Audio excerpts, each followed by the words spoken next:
Assalamualaikum warahmatullahi wabarakatuh. Apa kabar semuanya? Semoga masih baik-baik saja, masih sehat, masih bersemangat, dan termotivasi untuk terus belajar. Di video kali ini kita akan mencoba membahas tentang pengembangan materi untuk pembelajaran Al-Quran Hadits di madrasah. Apabila sebelum-sebelumnya kita baru mempelajari konsep dasarnya, kemudian bagaimana cara mencari hadits, kali ini kita akan mulai masuk ke pembahasan yang substansial ya, ke pengembangan materi. Ini merupakan salah satu unsur yang penting karena sebelum kita membelajarkan anak-anak didik, kita perlu tahu bagaimana sebetulnya pengembangan materi itu. Ya, jadi learning materials atau materi pembelajaran itu perlu dikembangkan. Nah, seperti apa? Kita mulai saja.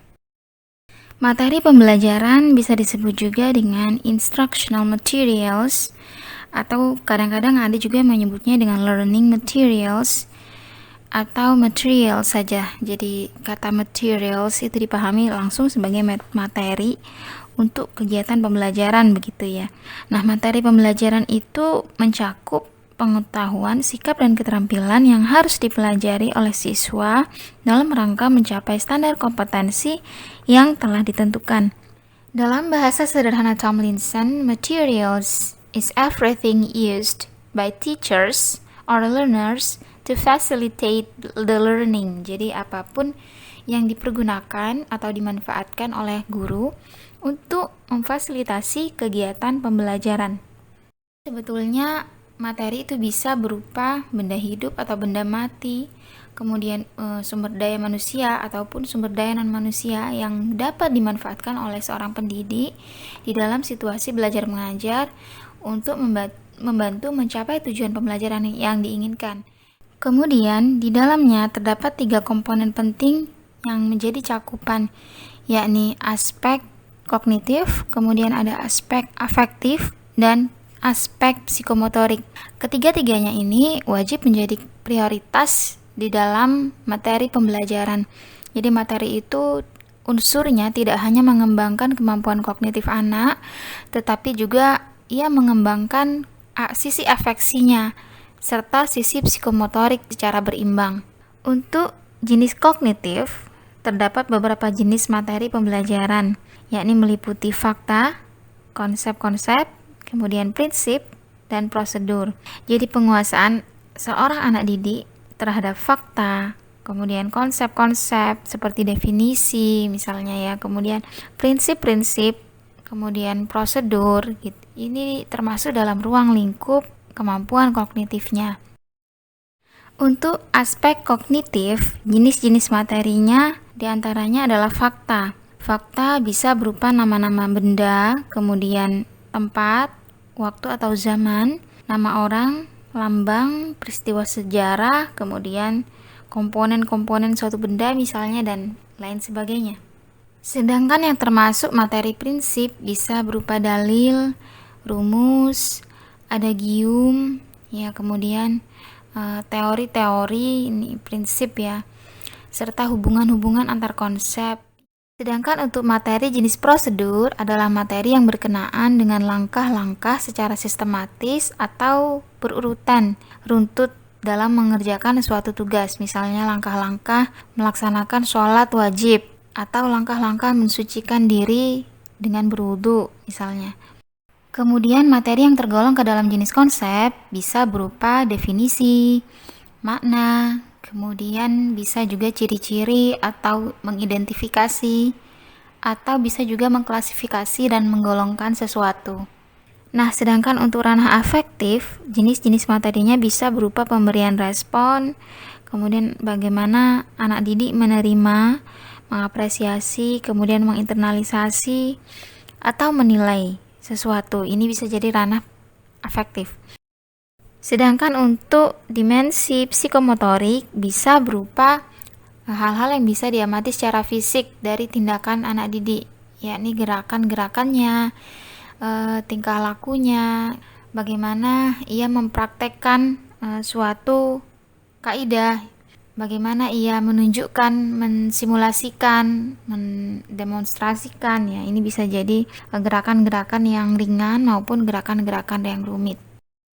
Apabila ini kita tarik ke konteks pembelajaran Al-Quran Hadis, ya tinggal kita sesuaikan saja. Misalnya untuk dimensi kognitif yang jenisnya fakta. Contohnya, Al-Quran diturunkan pada tanggal 17 Ramadan. Nah, ini sudah termasuk jenis fakta. Bagaimana anak didik bisa menjelaskan fakta-fakta dalam sejarah atau peristiwa tertentu di dalam sejarah. Dan hal-hal yang mengitarinya, yakni berupa tempat, waktu, atau orang. Sedangkan untuk jenis materi yang bersifat konsep, ya misalnya bagaimana anak didik diminta untuk bisa membedakan kualitas hadis. Jadi ada berapa tingkatan hadis misalnya. Ini juga termasuk kemampuan yang sifatnya konsep. Untuk dimensi afektif dan psikomotorik, nah dimensi afektif ini kita bisa menilainya dari bagaimana anak didik merespon sesuatu. Bagaimana ia memberikan apresiasi terhadap sesuatu. Kalau kita kaitkan dengan Quran hadis, ya bagaimana ia merespon misalnya ketika mendengar kisah diturunkannya Al-Quran gitu, atau bagaimana ia merespon makna dari yang terkandung di dalam hadis misalnya. Ini bisa menjadi nilai afeksi. Sedangkan untuk dimensi psikomotorik ini lebih ke arah bagaimana anak didik menerapkannya. Jadi kalau dalam konteks pembelajaran Al-Quran hadis, dia lebih ke arah bagaimana menerapkan apa yang terkandung di dalam ayat-ayat Al-Quran maupun hadis, atau pesan-pesan apa yang diamanahkan suatu ayat Al-Quran yang dipelajari atau petikan hadis yang sedang ia kuasai. Pertanyaannya, apakah hal-hal yang harus dipahami itu sebagai kompetensi dasar merupakan hal-hal yang menuntut anak didik melakukan perbuatan secara fisik? Nah, jika iya, maka ini masuk ke dalam ranah psikomotorik. Prinsip-prinsip dalam pengembangan materi pembelajaran. Prinsip pertama adalah relevansi. Artinya, terdapat keterkaitan antara materi yang kita terapkan di sekolah dengan kompetensi inti dan kompetensi dasar yang telah ditetapkan. Yang kedua adalah prinsip konsistensi atau ketetapan. Dalam bahasa kita bisa disebut dengan keajekan ya. Jadi artinya adalah bahwa kompetensi dasar, kemudian materi yang kita rumuskan itu wajib konsisten, wajib ada unsur ketetapan gitu ya. Apabila kompetensi dasar yang diajarkan dalam suatu pertemuan lebih dari satu, maka ya materinya ya harus mengikuti juga, harus konsisten. Jangan sampai jumlah materi tidak sama atau tidak konsisten dengan kompetensi dasar yang telah ditetapkan oleh pemerintah. Selanjutnya adalah prinsip kecukupan, artinya materi yang dipaparkan dalam pembelajaran Quran hadis cukup membantu siswa untuk menguasai kompetensi dasar yang sudah ditetapkan. Ya, artinya kita bisa merumuskannya dengan proporsional lah, tidak terlalu sedikit namun juga tidak terlalu banyak. Karena apabila terlalu sedikit, maka bisa jadi akan kurang membantu mencapai standar kompetensi dan kompetensi dasar. Namun sebaliknya, kalau terlalu banyak, ya membuang-buang waktu dan tenaga atau tidak efektif dan efisien. Sebelum kita memilih bahan ajar, terlebih dahulu perlu kita ketahui kriterianya apa. Nah, kriteria pokok pemilihan bahan ajar atau materi pembelajaran adalah standar kompetensi dan kompetensi dasar. Ini berarti materi pembelajaran yang dipilih untuk diajarkan oleh seorang guru hendaknya berisi materi atau bahan ajar yang benar-benar menunjang tercapainya standar kompetensi, dengan kata lain harus mengacu atau merujuk atau bersumber kepada standar kompetensi. Setelah diketahui kriterianya, sudah kita pahami standar kompetensi dan kompetensi dasarnya apa, barulah kita bisa merumuskan langkah-langkah dalam memilih bahan ajar. Secara garis besar, langkah-langkah pemilihan bahan ajar meliputi hal-hal sebagaimana berikut ini.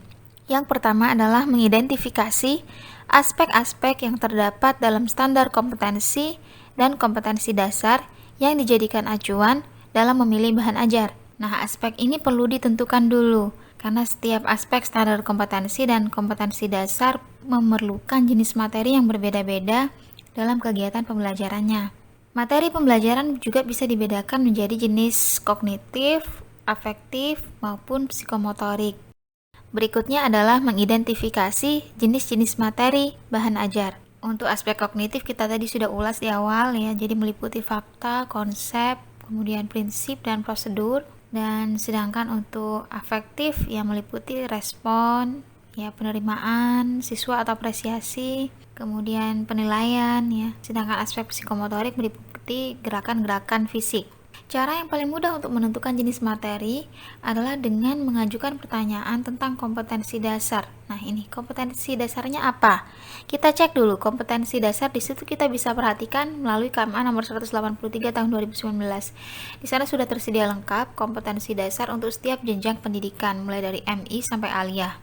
Nah, setelah kita menentukan materinya apa, jadi jenis-jenis materinya kita klasifikasi, kemudian kita pilih di antara jenis-jenis materi itu yang sesuai dengan standar kompetensi dan kompetensi dasar itu yang mana. Kita juga perlu memperhatikan jumlah atau ruang lingkup yang cukup memadai sehingga mempermudah siswa dalam mencapai standar kompetensi. Berikutnya adalah memilih bahan ajar yang sesuai atau relevan dengan standar kompetensi maupun kompetensi dasar yang telah teridentifikasi tadi. Nah, yang terakhir adalah memilih sumber belajar atau sumber materi atau sumber bahan ajar. Untuk sumber bahan ajar kita bisa menggunakan berbagai jenis ya, tidak hanya buku saja atau media audiovisual. Selanjutnya yang tak kalah penting adalah mengidentifikasi cakupan atau ruang lingkup materi. Karena kita mengacu kepada keputusan Menteri Agama nomor 183 tahun 2019, nah di situ kita tinggal lihat aja karena sudah tersedia ruang lingkupnya.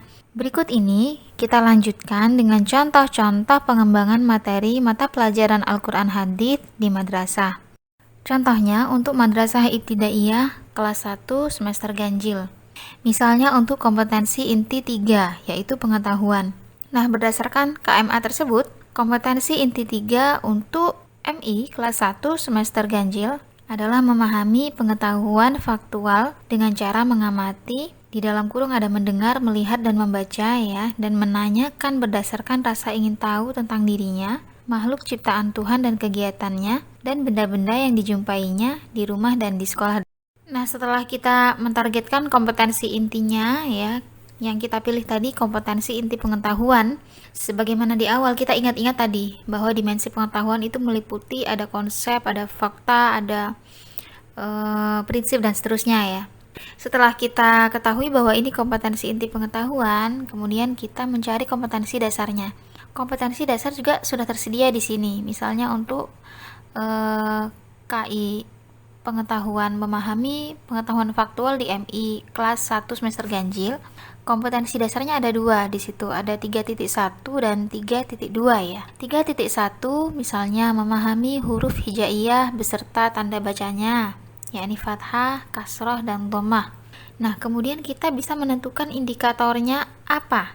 Indikator seorang anak didik sudah mempunyai kompetensi memahami huruf hijaiyah beserta tanda bacanya itu apa. Nah, disinilah guru bisa menganalisa.